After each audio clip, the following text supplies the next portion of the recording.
Bem-vindo a todos, comunidade Moanda, saudações. Hoje eu estou aqui com o Dr. Mulima e vamos falar sobre a medicina desportiva e o doping. Para começar, Dr. Mulima, bem-vindo à comunidade Moanda. Esse é um podcast que falamos sobre saúde, desporto e um pouquinho sobre a sociedade, mas falamos mais sobre desporto no seu todo. O Dr. Mulima pode fazer uma apresentação para quem não conhece. Okay, muito obrigado. Saudações à comunidade Moanda. As nossas felicitações pela iniciativa e por essa estratégia que vocês adotaram de criar uma janela, criar um tempo, um espaço para se discutir e falar um bocado sobre o desporto, sobre exercício, sobre saúde. As nossas felicitações e também felicitações pelo espaço de exercitação que vocês criaram, de promoção à saúde, que isso é a forma mais barata e provada, cientificamente provada, é a forma mais barata e das mais efetivas de se conseguir a promoção à saúde sem grandes investimentos. É o exercício. Vocês têm aqui um ginásio montado e nossos parabéns por isso também. Quanto à minha apresentação, ao nosso perfil, meu nome é João Mulima, eu sou médico desportivo, sou formado em medicina, com medicina geral em Angola e fiz cardiologia e medicina desportiva no Brasil. Já estou formado há cerca de 22 anos, 23 anos. É uma vida. É uma vida. Quando eu tenho dito que a minha formação é mais velha do que a minha filha mais velha, porque quando ela nasceu já era médica, então eu tenho dito a ela que a medicina é teu irmão mais velho. Quando ela nasceu já eu tinha 3 anos de formação. Bom, e além da cardiologia da medicina esportiva, também nos especializamos em antidopagem e continuamos a trabalhar, além de trabalharmos como médico também, estamos na docência como docente universitário, fundamentalmente ligado aos cursos da educação física e do desporto, de forma geral. Em alguns casos migramos para outros cursos que têm alguma relação, mas no foco, na essência, são os cursos de educação física e desporto. Sim, de forma resumida, esse é o nosso cartão de visita. Para começar, vamos entrarmos no grande tema. O que é, afinal, medicina desportiva? Bom, a medicina desportiva é uma especialidade médica. Dizemos especialidade médica porque só os médicos podem exercer medicina desportiva. É uma especialidade porque primeiro você tem que fazer medicina, primeiro tem que ser médico e só depois fazer medicina desportiva. Há uma especialidade médica cuja função é avaliar o indivíduo são em movimento, diferente da medicina convencional que avalia no repouso. A medicina desportiva faz a avaliação, faz a sua prevenção no indivíduo em movimento. Então, de forma geral, o indivíduo são em movimento, ou seja, o indivíduo saudável em movimento. Essa é a essência da medicina desportiva. Resumindo, ou tentando clarificar, é a área da medicina que atende à população que está dedicada ao exercício e ao desporto. Porque para nós existe diferença entre exercício e desporto. Então, esses dois públicos-alvos são recomendados à área específica para atendimento enquanto forem usuários ou praticantes da prática desportiva ou da prática de exercício físico. A medicina esportiva é a área eleita para atendê-los. Perfeito. Quais são as áreas que ela abrange além das lesões?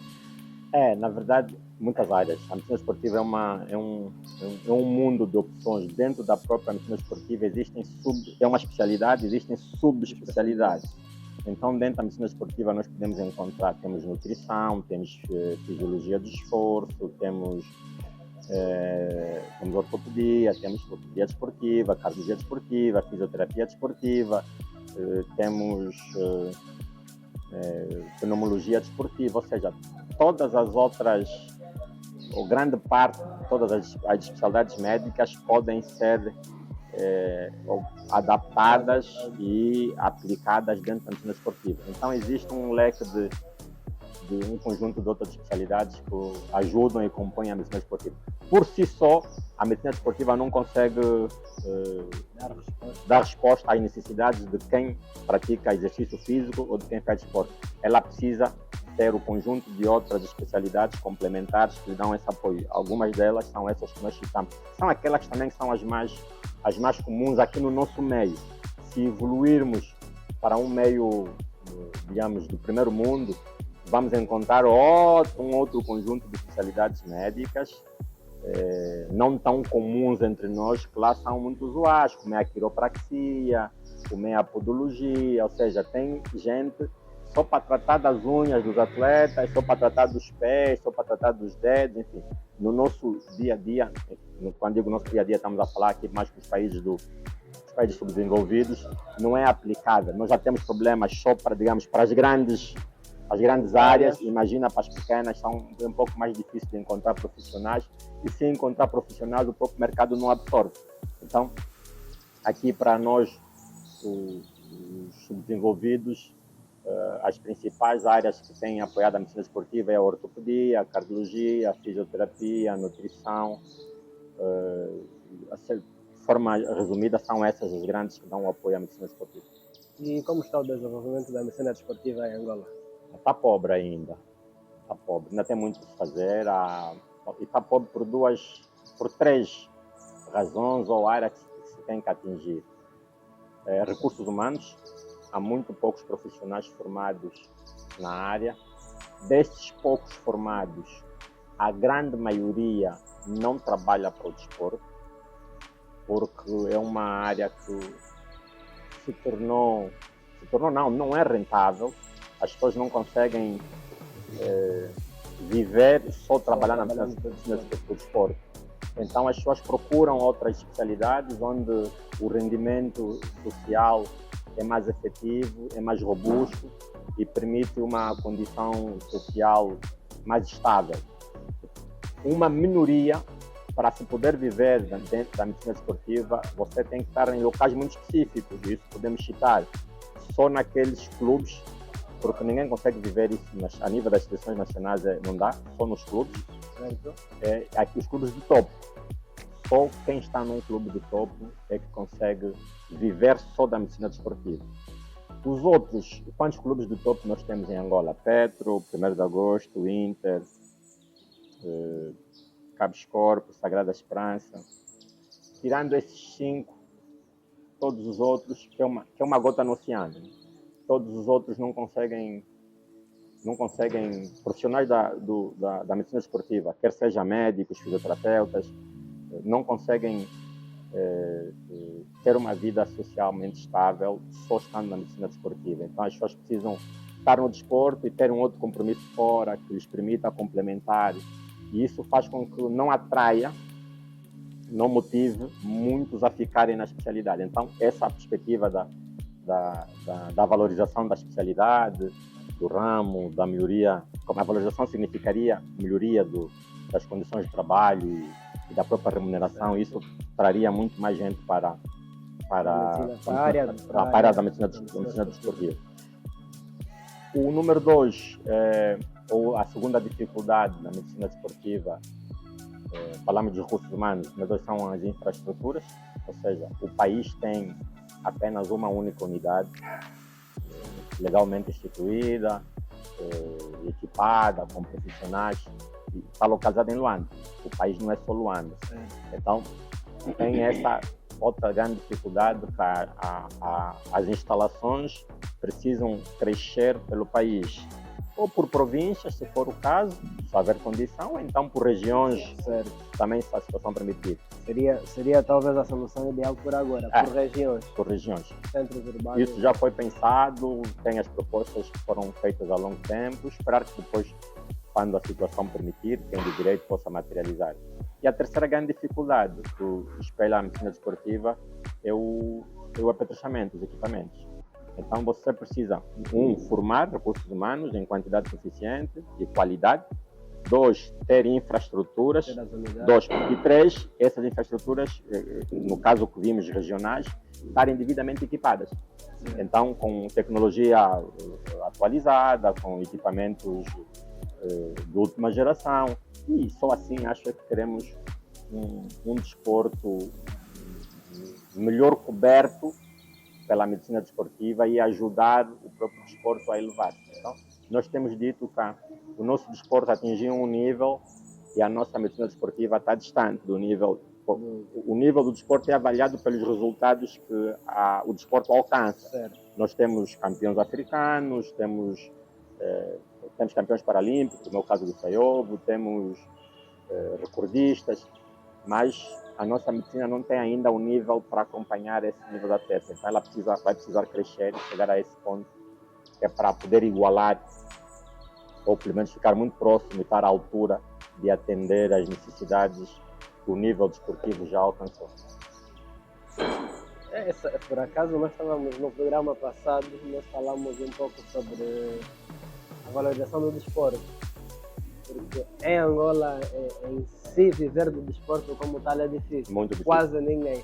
Até alguns atletas, algumas áreas do desporto, as pessoas praticam o desporto, estão na atividade, mas têm de ter alguma outra renda para fazê-lo.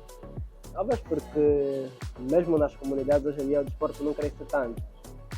Já houve a altura em que saiu muita gente das comunidades para as grandes seleções de futebol, de judô, para os desportos em si. Mas hoje tem sido uma dificuldade. Vai continuar a ser, porque mesmo aqueles que chegam às seleções nacionais, as seleções são sazonais. Não tem um atleta da seleção de 1 de janeiro a 31 de dezembro. Certo. Não existe. O atleta vai para a seleção no período que há competição. Então, a federação, que é que convoca a seleção, tem o compromisso com aquele atleta e lhe remunera naquele período. E geralmente é um período de uma semana, 15 dias, Eventualmente um mês, for nos um casos do campeonato mundial. africano, no mundial, ou enfim, aos Jogos Olímpicos. E depois, os outros 11 meses. Então, o atleta precisa, além de ser um atleta de seleção, que tem essa remuneração, diríamos, nesse período sazonal, os outros 11 meses eles têm que ter uma retaguarda, uma outra renda, como disse bem. Ou está num clube, e aí ele é funcionário contratado daquele clube, e aquele clube é que lhe remunera, ou tem que ter outra forma de subsistência, porque se ficar à espera de chegar à seleção, vai acontecer uma vez ao ano, ou 2 vezes ao ano, ou 3 vezes ao ano, e os outros períodos de tempo vive de quê e como vive.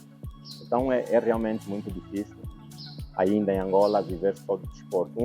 Como dissemos, quem estiverem nos clubes maiores, tem um pouquinho mais de estrutura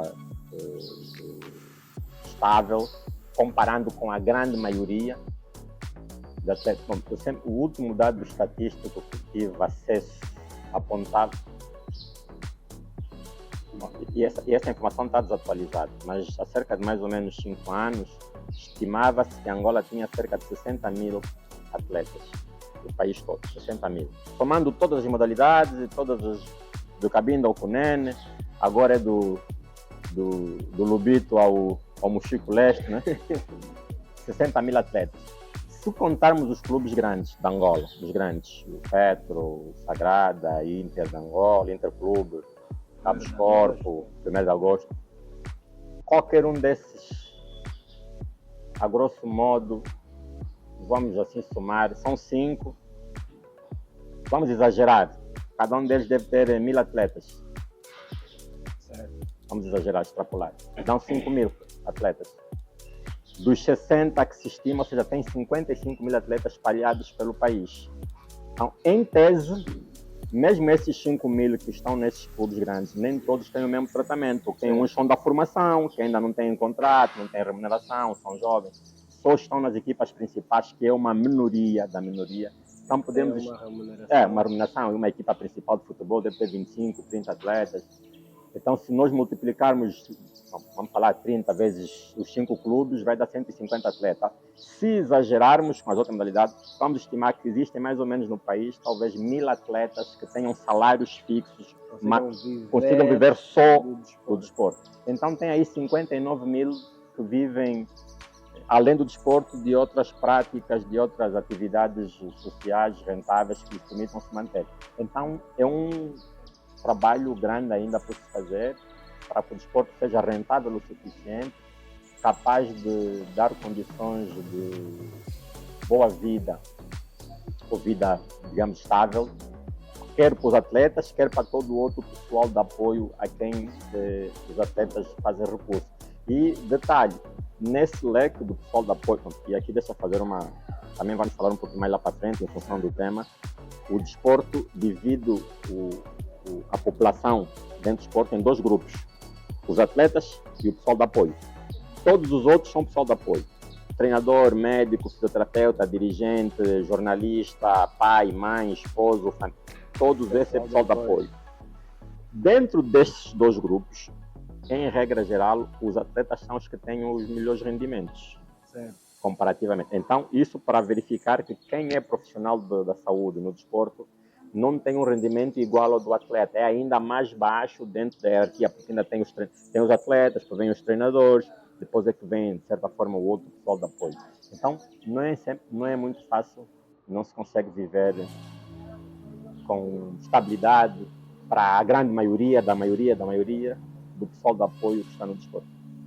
Dr. Molima, o que é então o Centro de Medicina Desportiva e como funciona? Quem pode ter acesso à unidade? Bom, o Centro de Medicina Desportiva é a instituição pública, é um instituto público, é uma instituição pública especializada no atendimento à população desportiva e à população que pratica exercício físico. Com todas essas especialidades, ou algumas delas que nós citamos, é a única nesse momento no país capaz de dar esse atendimento especializado a esse grupo da população que escolheu o exercício ou o desporto como meio de expressão social, vamos assim dizer. E, como dissemos, só existe uma instalação em Angola, está em Luanda, dentro da Cidadela Desportiva, é tutela do Ministério da Juventude e Desportos, e atende quer a população desportiva federada, quer a não federada, ou seja, aquele cidadão que não está ligado a nenhum clube queira solicitar os serviços, também poderá bater a porta e é atendido com naturalidade. Não é gratuito, é um serviço que é comparticipado, mas é comparticipado mesmo porque o Estado, o governo nesse caso, fica com a maior parte da despesa. Certo. Os preços praticados são muito mais baixos comparativamente com aqueles que são praticados pelas unidades privadas. Então são preços muito, digamos, simbólicos de comparticipação e está acessível ao bolso da grande maioria da nossa população. Então, para quem estiver a assistir e quiser, está na Cidadela Desportiva? Dentro da Cidadela Desportiva.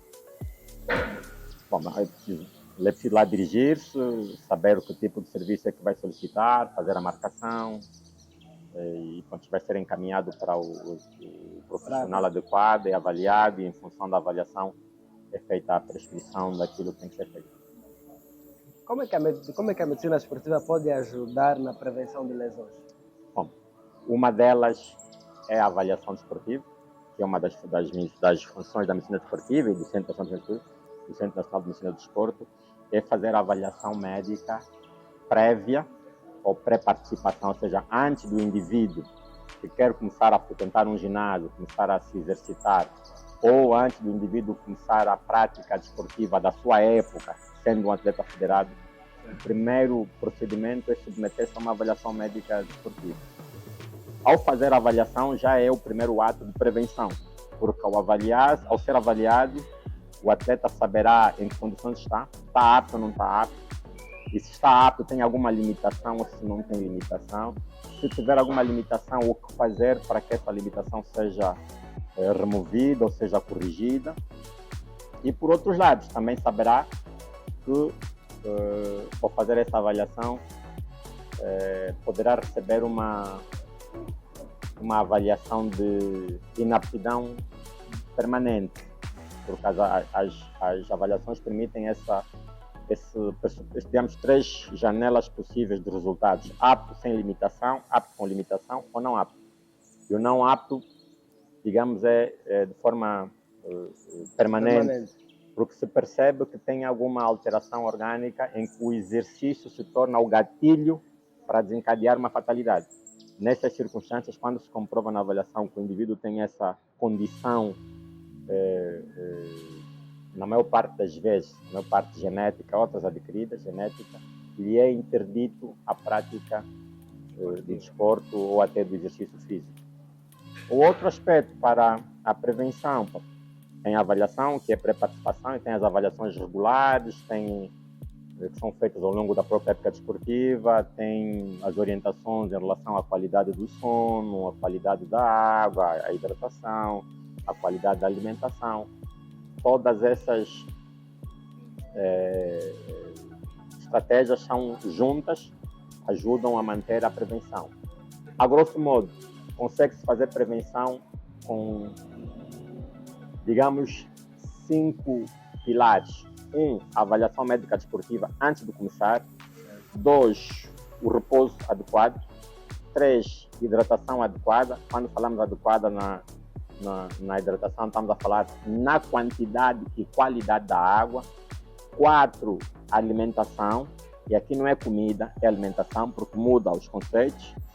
E 5, na dosagem, a carga que é submetida ao atleta. Então, cada atleta é uma individualidade biológica. Então, para atingir um determinado objetivo, que em regra geral no desporto, os objetivos visam a melhora das qualidades físicas ou das capacidades físicas, você precisa ser submetido a determinados estímulos físicos, que nós chamamos a carga que é administrada, e essa carga é individualizada, porque cada indivíduo é um indivíduo, cada indivíduo Sim. tem a sua condição, cada indivíduo tem a sua capacidade, e o excesso eventual da carga que é administrada se torna um fator de gatilho para o aparecimento de alguma lesão. Então, recapitulando, a avaliação médica prévia, a qualidade do sono, qualidade, aí já engloba todos os aspectos, a qualidade da água, a qualidade da alimentação e a carga adequada do treino. Esses 5 pilares são aqueles que permitem garantir uma prevenção no surgimento de lesões em atletas ou aqueles que praticam. Eu vou, antes de fechar esse ponto, tive uma experiência má enquanto médico num determinado clube, e aqui vou ocultar o clube. O treinador marcou treino para meia-noite, para começar à meia-noite, depois marcou para começar 1 da manhã, porque entendeu que os atletas usavam os finais de semana, eram treinos à meia-noite, à sexta ou sábado. Usavam os finais de semana para irem para diversão, para a noite, e achava que a melhor forma de evitar com que eles fossem era marcar treino naquele horário. Erro tremendo da parte dos treinadores, não respeitava a fisiologia dos atletas, e na altura que eles deviam estar a dormir, o repouso era comprometido, eram submetidos a cargas físicas. Era um fator de estrangulamento nesse equilíbrio que falamos da prevenção, favorece a prevenção de lesões. Só se treina nessas condições, ou seja, digamos, não importa em que parte do mundo você esteja, você só treina à meia-noite, e em tese, fisiologicamente justificado, é o período que todo indivíduo está a dormir, em regra geral. E há fundamentos científicos que comprovam em relação às hormonas que estão a circular no sangue naquele período. Então não é um período para se exercitar. Só se faz isso de forma adaptativa, mas de forma gradual. Quando se sabe que vai competir num fuso horário diferente ao seu, cuja diferença horária é significativa, por exemplo, o Japão tem cerca de 8 ou 10 horas de diferença. Então, agora que são 11 da manhã 12, em Angola, quase 23 horas no Japão. Nessas circunstâncias, a minha atividade lá será feita num período em que não corresponde ao dia que nós precisamos começar a fazer uma adaptação. Então, vamos mudando os horários, até começar a treinar no horário em que vai competir lá, para quando a equipa chegar não tiver efeito chamado jet lag, que é o efeito da adaptação à diferença do fuso horário. Só nessas circunstâncias é que se coloca. Mas não se faz uma mudança brusca, vai fazendo adaptações pontuais, ou seja, alterações gradualmente até chegar ao horário que se pretende. Não o que eu experimentei, o treinador com toda a sua loucura ter marcado os treinos para 1 da manhã. Então tem de tudo isso. Isso é um fator de estrangulamento e pode, com certeza, propiciar o aparecimento dos lesões. Então temos que levar, digamos, esses 5 pilares indicados de forma de prevenção das lesões. Doutor, qual é o papel do médico na fase de reabilitação e retorno aos treinos competição nesse caso? E existe um acompanhamento médico regular nos clubes ou tem sido uma situação pontual? Bom, uma pergunta um pouco difícil de responder de forma muito clara. Vamos responder por etapas.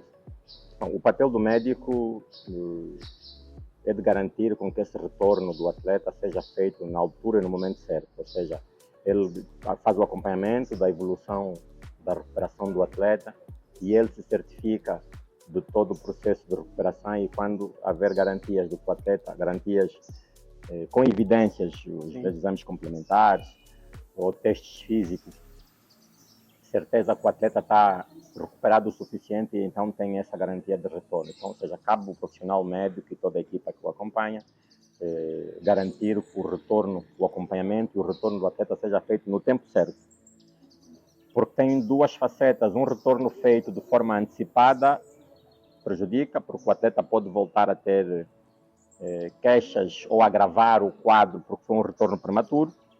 Um retorno tardio prejudica quer o grupo desportivo, quer o próprio atleta, porque ele não se disponibiliza a contribuir para os resultados do clube em tempo útil. Então, o ideal é que o atleta volte no tempo certo, e esse tempo certo, a equipe médica é a melhor e das equipes que existem dentro da própria equipe de trabalho, da equipe técnica, a equipe médica está habilitada a garantir e confirmar o melhor período de retorno do atleta. Quanto aos clubes, para alguns clubes, e esse que já citamos, os grandes, têm profissionais contratados permanentemente. Então há um acompanhamento contínuo. Para a grande maioria, e aqui voltamos para aqueles números que fizemos, a maioria não tem profissionais, já nem estou a falar médicos, porque sabe, médicos é uma minoria, e os outros profissionais da equipe, os fisioterapeutas, os massagistas, são a grande maioria dos profissionais da saúde no desporto, e existem clubes que nem sequer é esse profissional, digamos, de categoria inferior, categoria de base, existem dentro das agremiações desportivas. Então, é uma deficiência de recursos humanos, como dissemos no início, que precisa ser coberta de maneiras que todos os clubes, todas as agremiações desportivas, mesmo até as equipes unitárias, que tenham um profissional, pelo menos 2 profissionais, um médico e um fisioterapeuta para garantir o acompanhamento. Os manuais, as recomendações internacionais orientam que um grupo, uma modalidade com mais ou menos 25 a 30 atletas deve ter, no primeiro mundo, tem cerca de 10 ou 12 profissionais só da área da saúde. Por modalidade? Sim. Uma equipa de futebol com 25, 30, só da área da saúde, 10, 12 atletas. Sim. Isso é a norma, os clubes de ponta. Para nós, que temos escassez de um pouco de tudo, não temos dinheiro, não temos recursos humanos com formação em quantidade e qualidade suficiente, então é recomendável que pelo menos tenhamos 2, no mínimo 2, um médico e um fisioterapeuta para acompanhar um grupo de mais ou menos 20, 30 atletas.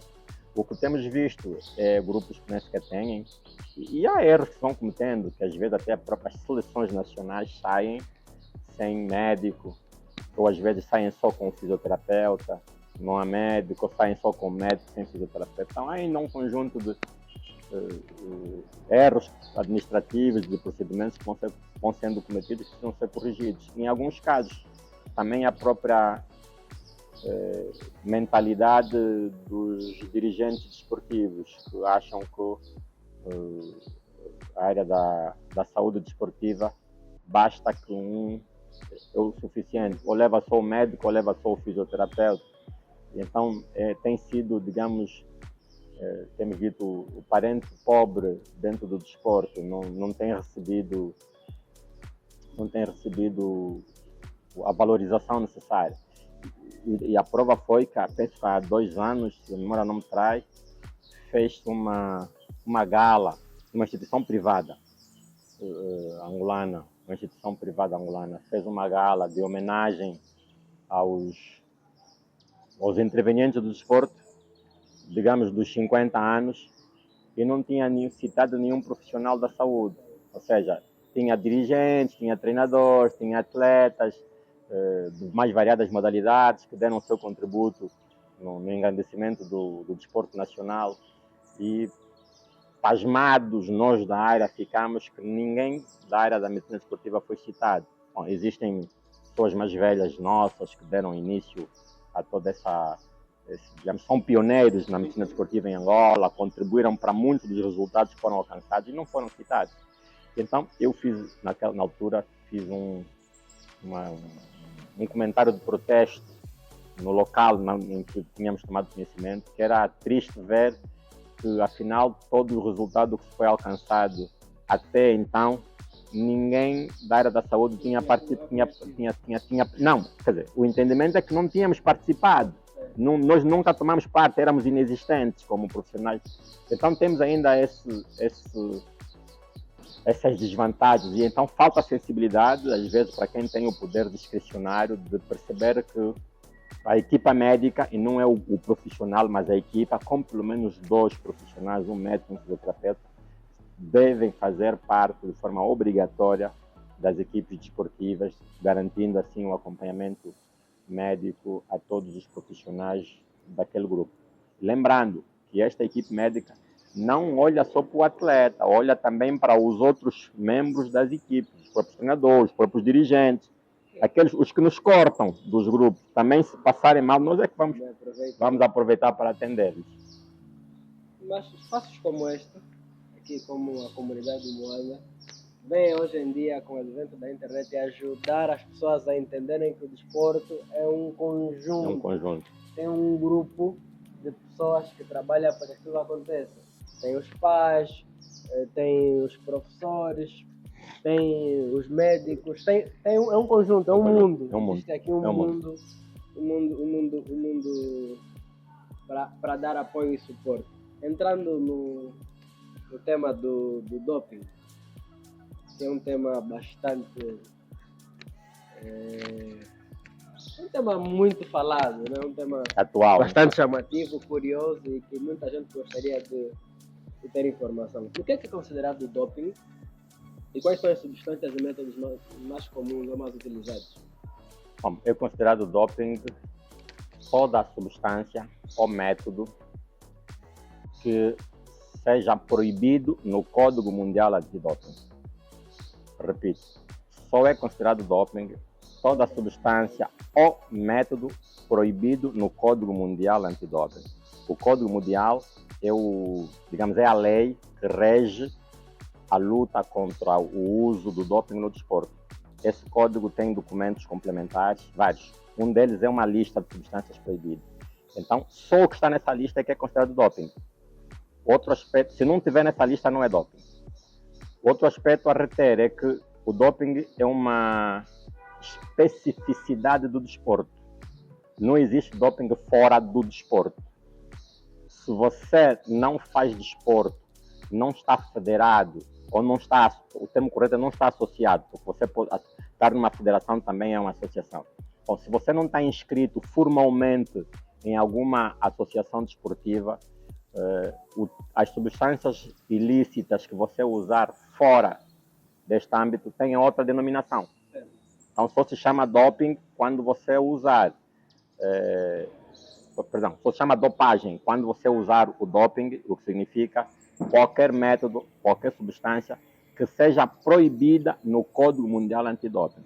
Não é que, e o que está proibido no Código Mundial é o que está proibido no desporto. Então, é esse o entendimento que se tem. E o Código Mundial só existe e é aplicável exclusivamente no desporto. Perfeito. Quanto às substâncias, elas são, nesse momento, e digo nesse momento, 375 substâncias, divididos em 3 grandes grupos. E digo nesse momento porque essa lista ela é atualizada anualmente. Então, o próximo ano, em 2026, teremos uma lista com alguma diferença comparativamente com a 2025. A de 2025 não é exatamente igual à de 2024. Então, todos os anos é publicada uma lista atualizada. E em regra geral, o grande grosso das substâncias, as mesmas mantêm, né? Elas transitam para a lista seguinte. Mas há outras que vão entrando, novas, e há umas que existem que vão saindo. Umas entram porque preenchem os requisitos para entrar e outras saem porque deixaram de preencher esses mesmos requisitos, então acabam saindo. Então dizia que são 3 grandes grupos das substâncias proibidas no desporto. Tem aquelas que são proibidas o tempo todo. Tempo todo significa de 1 de janeiro a 31 de dezembro, quer seja o atleta está em competição, de repouso, de férias, não pode usar em momento nenhum. Tem o segundo grupo, que são aquelas que são proibidas só em competição. E tem aquelas que são proibidas em alguns desportos.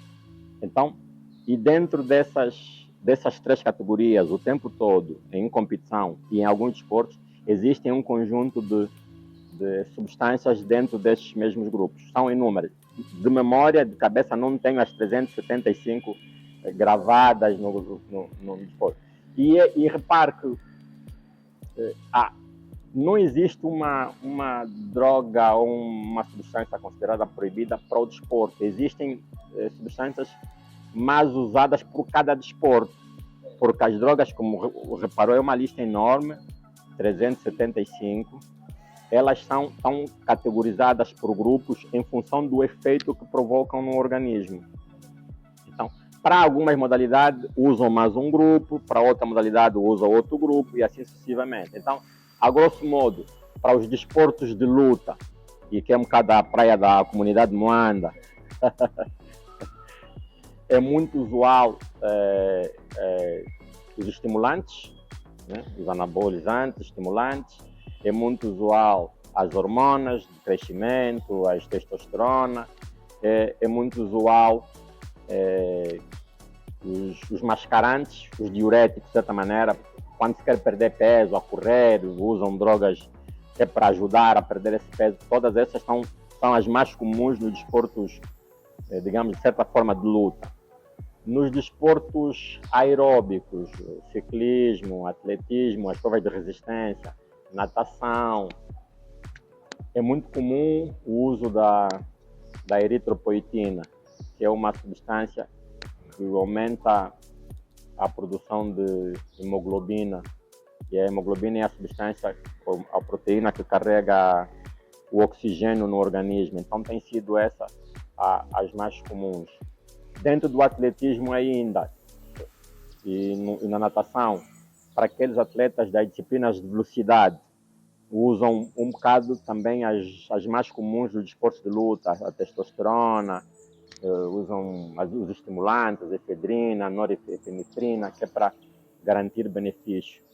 E eles usam isso porque são indivíduos, quem usa é um mau atleta, porque usa esse método para ganhar de forma fácil, ganhar vantagem em detrimento do adversário, ou seja, tem pressa em ter o resultado e não quer seguir os métodos convencionais do treino, do trabalho, do esforço, de dedicação, para ganhar o resultado que pretende. Então ele busca um caminho mais fácil, que é este, que é um caminho ilícito. É ilícito porque não é ético, fere a verdade esportiva, e por outro lado ainda agrava o risco da saúde do próprio indivíduo que o usa. Sim. E então por essas razões é que as pessoas são punidas se enveredarem por essa via e quando são detectadas. Por que alguns atletas recorrem ao doping e quais são os principais riscos físicos, mentais e legais associados ao uso dessas substâncias? Bom, os atletas recorrem ao doping porque falta-lhes, digamos, caráter e espírito de fair play. É pessoas que não sabem perder, e então querem ganhar de qualquer jeito, querem tirar vantagem de qualquer jeito, têm pressa em obter o resultado e não querem esperar, digamos, o período de evolução da sua própria da sua performance ao longo exatamente da sua evolução natural da performance em função do treino que vai fazendo. Então procuram esses métodos de forma mais curta, mais rápida e ilegal, ilícita, para conseguir os objetivos. E quem recorre, além de ferir a verdade esportiva, de ferir a ética, constitui um risco à saúde do próprio atleta. E nesse risco à saúde existem inúmeros. Então, quem usa, vou começar pela mais grave, é morte súbita. Grande parte dos atletas que morrem durante a prática esportiva, e em Angola tem havido muitas mortes em ginásios, por Angola, só que não são divulgadas. Muitas mortes em ginásio é consequência do uso de substâncias ilícitas. As pessoas têm pressa em atingir um resultado, vão injetando, vão tomando o que não devem e acabam na fatalidade. Então, a principal consequência é esta. Em alguns casos tem morte súbita, em outros tem uma morte mais lenta, porque vão adoecer primeiro, vão gerar um peso para a família, vão gerar um peso para a sociedade, vão gerar uma sobrecarga ao Sistema Nacional de Saúde e depois morrem, porque não vão ser salvos. O país gasta dinheiro com eles, gasta medicamento, ocupa uma cama de hospital, envolve profissionais em cima dessa pessoa, por algo que é prevenível, que é evitável, fê-lo de forma premeditada, quando aquele recurso logístico medicamentoso que vai ser gasto em cima desse indivíduo teria sido útil ou melhor utilizado sendo gasto para quem adoeceu de causas naturais. Este é o indivíduo que vai adoecer de livre consciência. Então carrega sobre a sociedade ou sobrecarrega a sociedade, quer a familiar, quer, digamos, o país como um todo, o Sistema Nacional de Saúde, de preocupações e necessidade de tentar reverter o quadro em que muitas das situações não se consegue. Em outros casos não se chega à fatalidade, mas tem outro conjunto de patologias que vão sendo manifestadas em função do tipo de droga que se usou, o tempo que se usou, a duração da própria substância. Então vai tendo lesões musculares frequentes, rupturas ligamentares, rupturas tendinosas, problemas hepáticos, hepatites tóxicas, insuficiência renal, enfim, tem um conjunto de outras manifestações patológicas que o indivíduo pode apresentar e vai se somando várias maneiras da doença se manifestar como consequência do uso das substâncias proibidas. Na opinião do doutor que está nessa área há mais tempo que nós, por que o doutor acha que mesmo as pessoas sabendo os riscos que podem causar determinadas drogas, determinadas substâncias proibidas, né? Porque algumas não são consideradas drogas, por que as pessoas mesmo assim insistem em usá-las? Em minha opinião, entendemos que as pessoas insistem porque as pessoas se tornaram materialistas e imediatistas. As pessoas querem viver o hoje, o melhor que podem, sem se preocupar com o amanhã.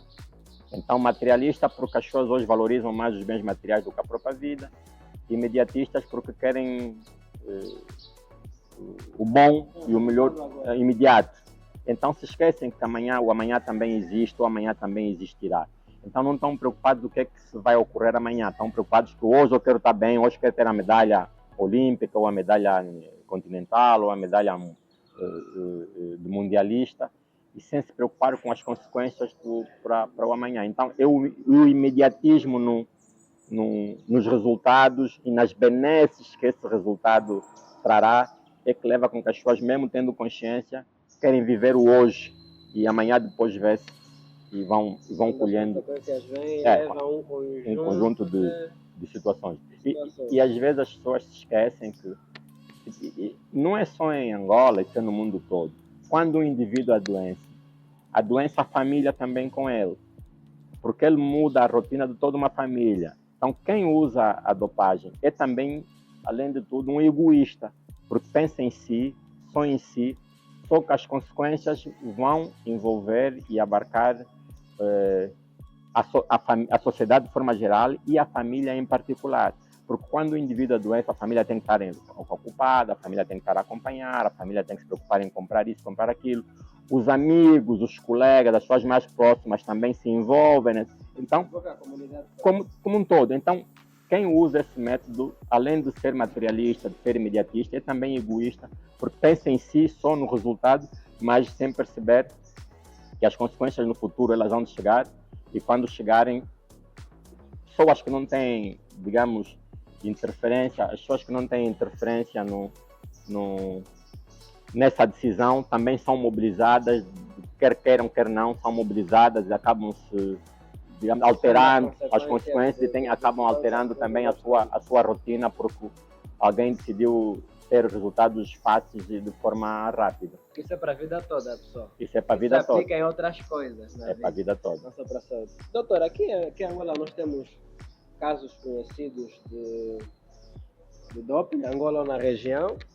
Se existem, se é possível mencionar nomes ou não, reais ou anónimos? Bom, temos casos em Angola, vamos falar de Angola. Temos na região, temos no mundo, temos em Angola. Em Angola, até esse exato momento, estão cadastrados 8 casos positivos, 8 atletas angolanos com testes positivos. Em 2004, um atleta de futebol. Em 2006, 2 atletas de futebol. Em 2007, um atleta da natação.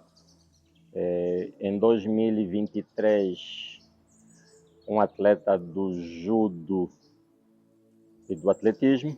E em 2024, um atleta do judo e do MMA. No total, 8. Bom, os nomes estão identificados, mas por razões óbvias vamos manter ocultos. E são esses angolanos que já testaram positivos, uns em Angola, outros fora de Angola, mas é a estatística que a gente tem dos atletas angolanos testados. E talvez existe doping no desporto em Angola, existe dopagem, e temos esse número de 4, o grosso testou. Na verdade, também podemos dizer, desses 8, 4 testaram no estrangeiro e 3 terão testado, 2 terão testado em Angola, e os outros 2, dos últimos recentes, ou fazendo os números ao contrário, dos 8, 6 testaram em competições no estrangeiro, internacionais, e 2 terão testado em competições internacionais, mas em Angola, realizadas em Angola. Então, isso dá a ideia que nós não temos feito testes na quantidade e no volume necessário. Então, se estivéssemos a testar na quantidade desejada, teríamos eventualmente muito mais resultados positivos. Nós, habitualmente, só, digamos, no 2023 e 2024 e agora 2025, começou-se a testar um pouco mais, mas só estamos a testar em eventos internacionais. Ou seja, os nossos campeonatos nacionais não são testados. E então, o número de resultados dá a ideia que o desporto angolano é limpo, é a favor do fair play, mas na prática é porque nós não temos feito um controle rigoroso, com regularidade e na quantidade ou no volume necessário. Como é que podemos educar os jovens atletas e treinadores referidos do doping e qual é o papel das instituições nessa educação? Bom, perfeito, boa pergunta. Bom, a melhor forma de lutar contra esta postura errada de vida é a educação. A testagem não é a forma de educar. A testagem é uma forma de controle, mas a forma de educar é a mais barata, é a melhor, é com as estratégias de educação, certo, com palestras, seminários. Eu tenho defendido que é preciso, apesar do doping ser um problema do desporto, mas ele abrange a luta contra este fenômeno, tem que ser fora das fronteiras do desporto. Então, eu digo que a luta contra a dopagem, a educação contra a dopagem tem que ir para as escolas, para as universidades, para a comunidade, para a imprensa. Ou seja, os meios de comunicação social têm que fazer palestras, programas específicos, de forma regular, não é para fazer... Ficam à espera que surja um caso positivo para a imprensa falar. Não, o assunto tem que ser falado de forma preventiva.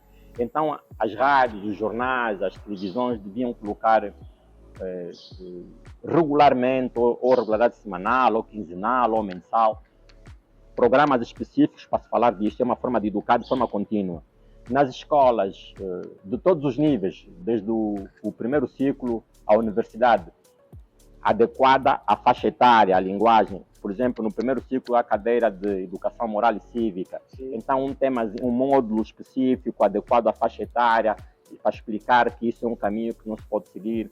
Na universidade também deve-se colocar algum módulo específico, fundamentalmente nos cursos de saúde.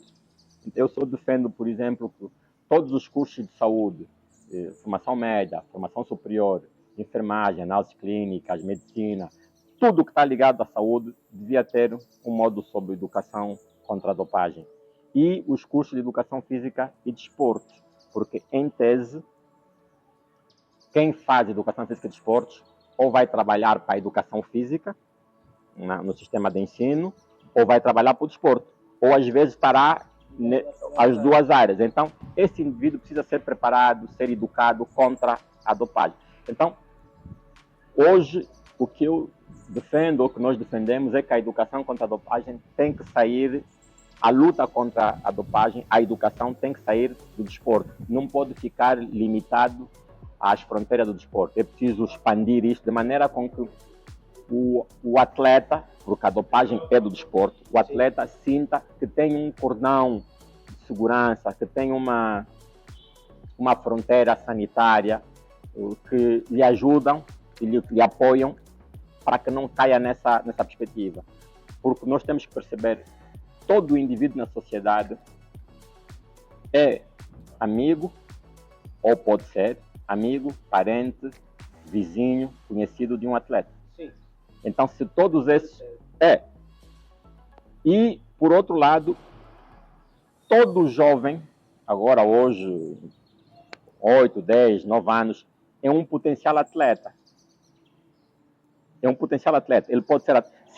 Se chegar a ser atleta, chegou. Se não chegar a ser atleta, ele entra para outra categoria. Então, vai se tornar amigo, conhecido, vizinho, parente de alguém que seja atleta. Então, se todo este grupo que circunda o atleta conhecer as regras da luta contra a dopagem, o atleta terá uma espécie de uma supervisão, espécie de um capataz, de todo um grupo de pessoas que o apoiam e o seguram e o orientam e não deixam nos períodos de fraqueza, eventualmente, cair para as decisões erradas. Então, pensamos que a forma de combater e reduzir a dopagem vai ser muito difícil erradicar, muito difícil erradicar, porque é uma máfia, a dopagem é uma máfia, tem gente com dinheiro, a indústria envolvida nisso, porque as drogas são produzidas não é de produção arcaica ou artesanal, é produção industrial, então tem gente a investir a sério, de forma dura, com grande valor monetário, para produzir esses produtos que são usados para esse efeito. Então, tem gente que ganha dinheiro com isso, e essa gente não vai recuar, e tem gente que adquire. Então, a melhor forma de lutar, além do, digamos, do sistema judicial, do sistema policial, de fiscalização, descobrir essas redes e desmantelá-la, também é a educação, que é a forma mais barata e mais abrangente do que a testagem. A testagem, por exemplo, aqui na nossa região, o teste é caro, o teste custa $700. Um teste, por um teste para o atleta. E com $700 dá para educar, digamos, toda a população de Angola. Se fazermos um programa de televisão ou fazer uma videoconferência, que as pessoas estejam conectadas, podemos não falar os 30 milhões de habitantes de Angola, porque também temos camponeses, gente que não está ligada, mas pelo menos os 60 mil atletas que dissemos hipoteticamente que Angola tinha há 5 anos, podem ser educados em campanhas de palestras, por via da rádio, via de televisão, via das redes sociais. Então, tudo isso pode-se conseguir com um investimento muito mais baixo do que aquilo que se gasta na testagem. Então, a testagem é uma ferramenta necessária, mas muito mais importante do que a testagem é a educação. E temos usado uma frase uma frase adaptada de Mandela. Mandela dizia que a educação é a arma que muda o mundo. E nós temos dito que a educação contra a dopagem é a ferramenta ideal para limparmos o desporto deste mal. Aqui em Angola nós temos faz-se testes antidoping. O doutor já disse que faz-se para competições internacionais. Mas nós temos aqui, a nível interno, instituições que fazem isto, ou tem sido das estruturas internacionais quando vêm cá esse procedimento? As duas possibilidades. Temos feito com as estruturas internacionais que vêm para aqui e orientam, recomendam ou solicitam esses testes, e também tem testes feitos pelas estruturas nacionais, são muito poucas. Até hoje, em Angola só existem três instituições que terão solicitado testes para provas nacionais.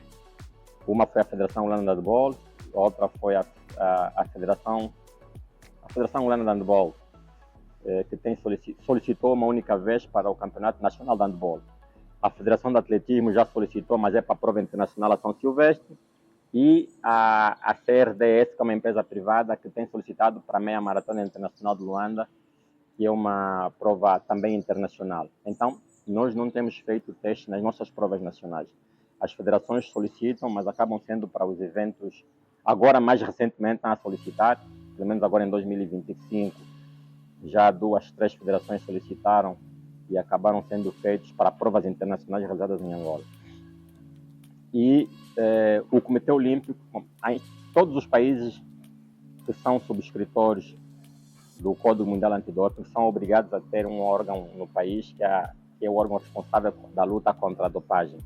É um órgão independente que tem características similares a uma federação, que tem o seu corpo diretivo, o Estado financia e ela por si só implementa essa política da luta contra a dopagem do esporte. Em Angola esse órgão ainda não existe, mas por força da própria lei internacional. Quando não existe no país o órgão, o Comitê Olímpico daquele país é que assume. Então, nesse exato momento, quem assume o órgão em Angola que assume a luta contra a dopagem é o Comitê Olímpico, e é ele que tem, digamos, exercido essas funções de implementar as estratégias da luta contra a dopagem. Bom, mas há ainda muito por fazer. Há poucos profissionais, especialistas para fazerem testes, oficiais credenciados para fazer o teste, o órgão próprio precisa ser criado, enfim, e um conjunto de estruturas complementares também precisam ser criadas. Então há ainda muito trabalho para fazer para que a Angola esteja com todos os órgãos devidamente constituídos e em pleno exercício de funções. Muito obrigado, Dr. Molina. Para encerrarmos, foi uma conversa muito boa, deu para aprender.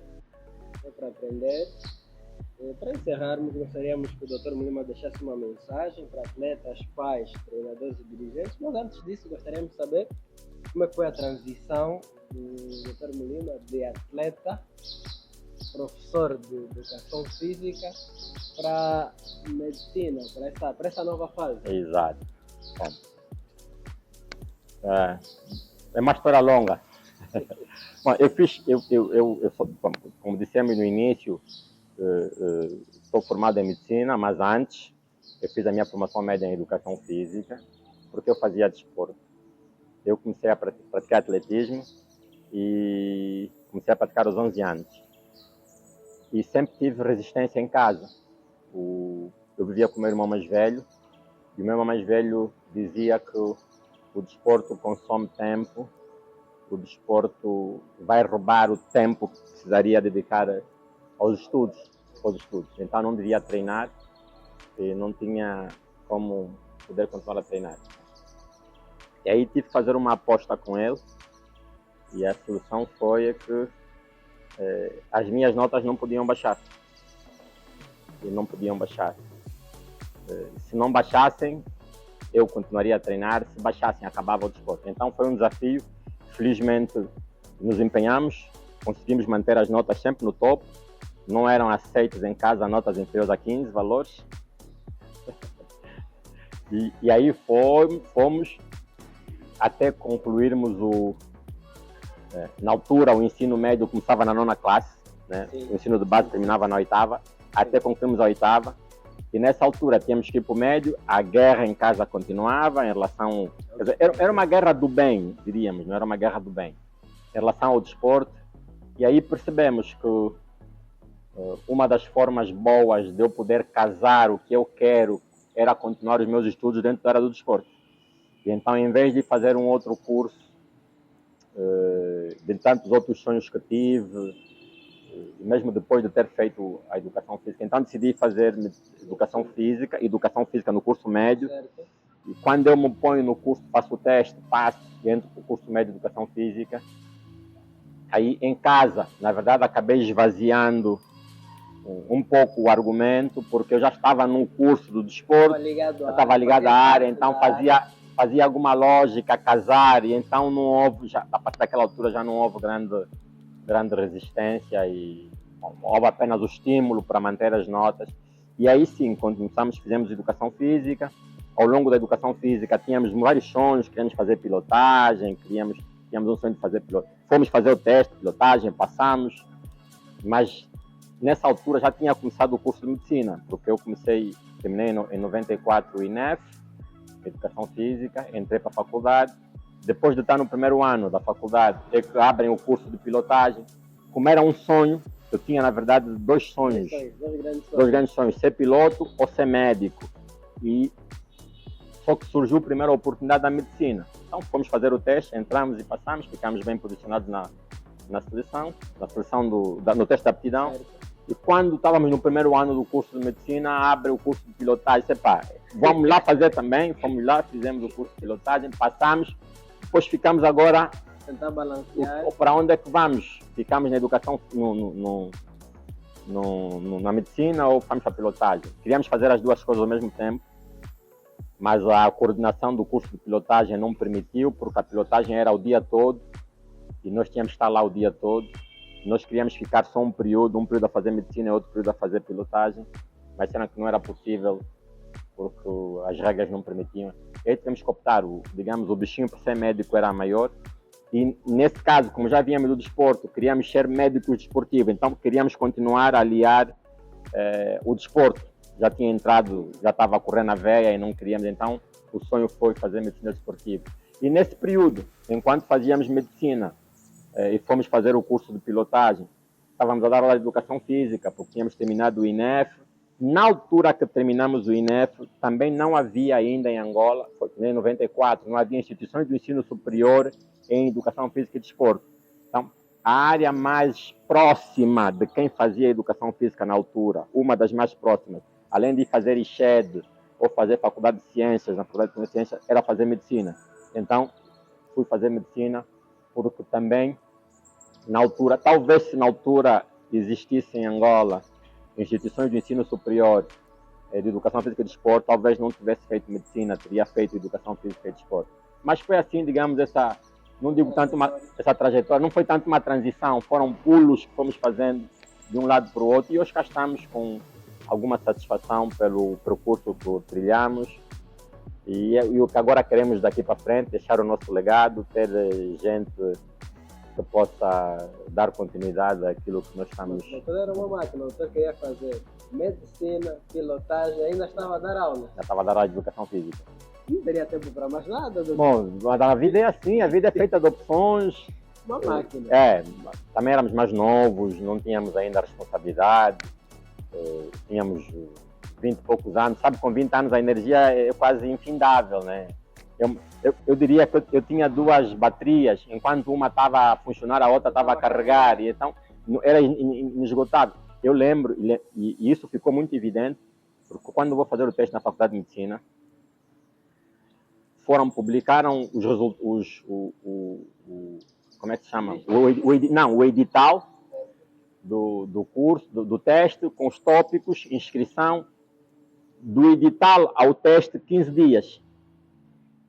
E era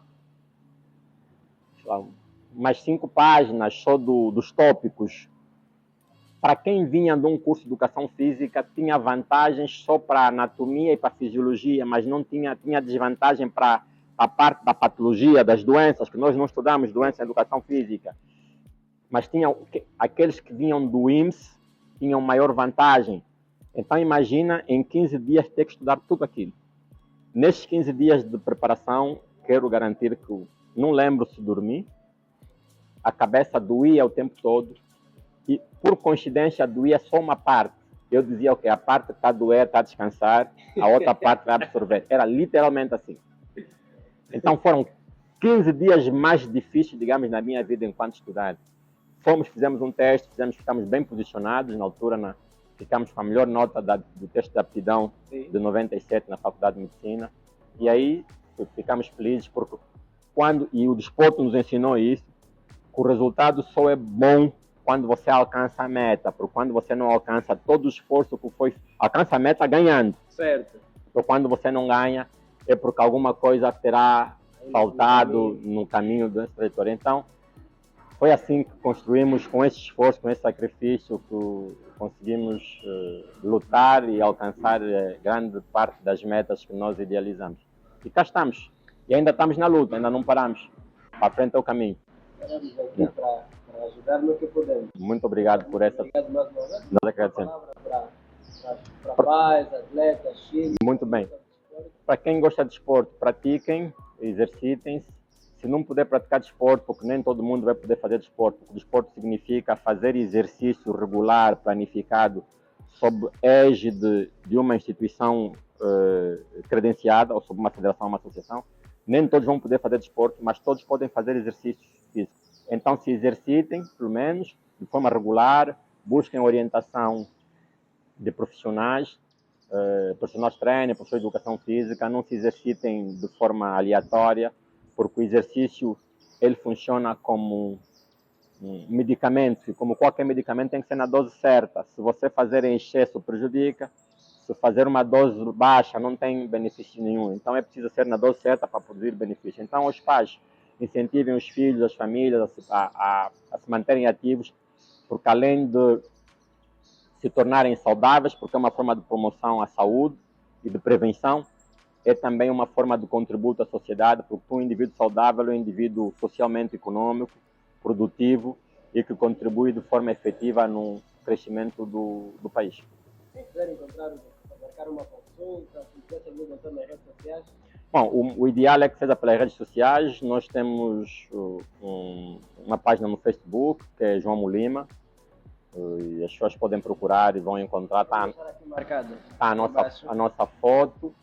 E também temos, enfim, prestamos serviços clínicos para numa unidade hospitalar privada, onde as pessoas poderão também recorrer, se assim pretenderem.